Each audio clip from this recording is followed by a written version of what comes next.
HPV-m var, xərçəng olacağam, qorxuram ay həkim. Mənə dedilər ki, sən xərçəng olacaqsan, vəziyyətin pisdir.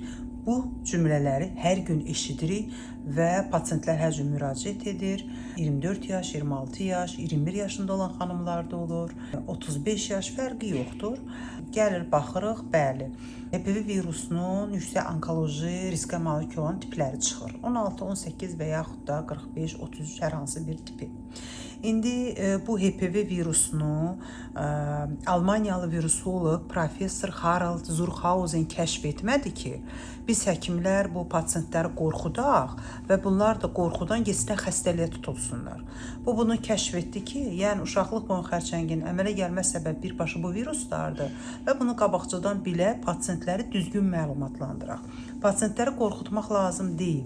Əgər 24 yaşında bir xanımın uşaqlıq boyununda heç bir əlamət yoxdursa, kolposkopik müayinədə təmizdirsə, pap smear təmizdirsə, HPV 18 və yaxud da hər hansı bir tipi çıxırsa, burada sən xərçəng olacaqsan, mütləq bunu eləməlisən, burada ancaq çıxış yolu vaksindir görürəm, belə cümlələr işlətmək heç bir həkimə yaraşmaz.